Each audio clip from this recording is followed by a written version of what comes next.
I've just been out to do some recording, and in the minutes after I've come back in, it seems to have got quite a lot worse. I would not be going out now.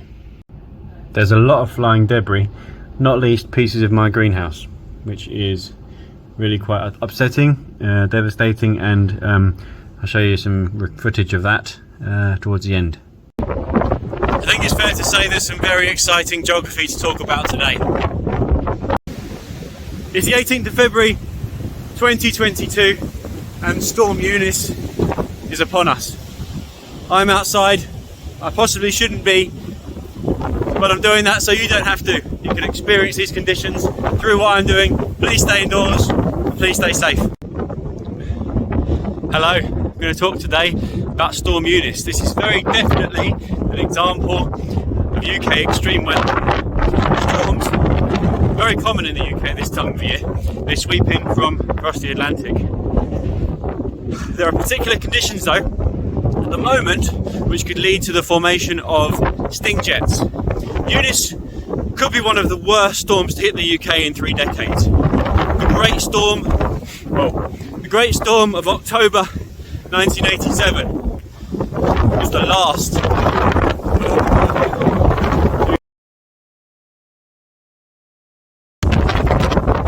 Eunice could be the worst storm to hit the UK in 3 decades.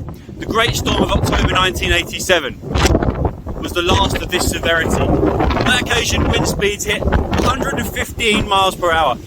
The 87 storms were indeed one of my earliest memories. We slept downstairs, my parents were worried about damage to the roof. We've already experienced 90-mile-an-hour winds in the UK this morning, with more to come in the following hours. There is a red weather warning covering London and the southeast, which is where I am now. This lasts for the next 5 hours. It is in fact the first ever red warning in this area, albeit the system has only been active for 11 years. Yellow, amber and red warnings affect much of the UK right now. In London and the southeast, people are urged to avoid travel and stay at home. Although as an intrepid documentary maker, I'm ignoring that advice just now. I'm getting slightly too close to some trees actually. There is an emergency Cobra government meeting later on today to discuss this response. The response of the government.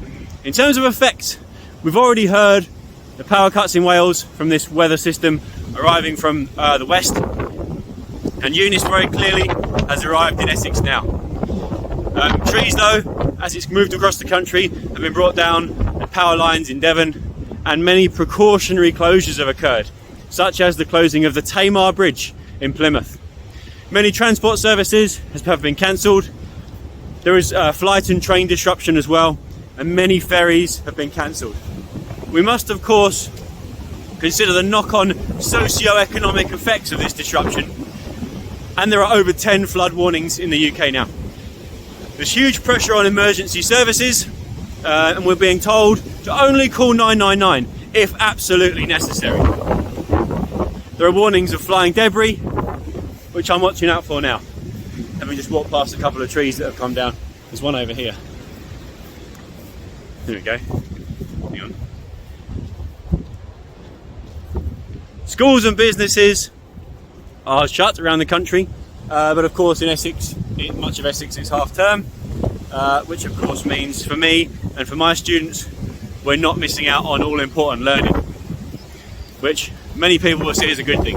Well, they're possibly not all of their students. Once Eunice has left this area in a few hours, the storm will head over to France and the Netherlands. So as I say, storms are common at this time of the year, but the current conditions are quite precise. We have strong polar vortex, which is an exceptional temperature gradient in the United States. This leads in turn to an intense jet stream, which means we get quick, deep forming system of low pressure, also known as mid-latitude storms. These conditions can lead to what's known as a sting jet. A sting jet may be the phenomenon that led to the great severity of the Great Storm in 1987. Sting jets are quite unpredictable. Now, is there a link between Eunice and climate change? This is quite difficult to say, as we can't say this storm is caused by climate change. there appears possibly to be very little evidence or compelling evidence of a link between maximum wind speed increasing and recent anthropogenic human-made climate change. That said, climate change can affect a storm like Eunice in other ways. Warm atmosphere, cold moisture, which leads to more intense downpours, which increases flood risk. Climate change also pushes sea levels up, meaning storm surges, which are associated with these mid-latitude storms, become bigger and more frequent. I think I'll leave it there, go home, go inside. Thank you very much, hope you enjoyed that. I think worse is to come. And if I pan around quickly, you can see perhaps the crops behind me moving in the really quite strong this wind. Stay inside, unlike me, stay safe, and I'll see you on the other side. From the relative euphoria of the strong winds outside, I've come back inside and I'm afraid to say my greenhouse is done for.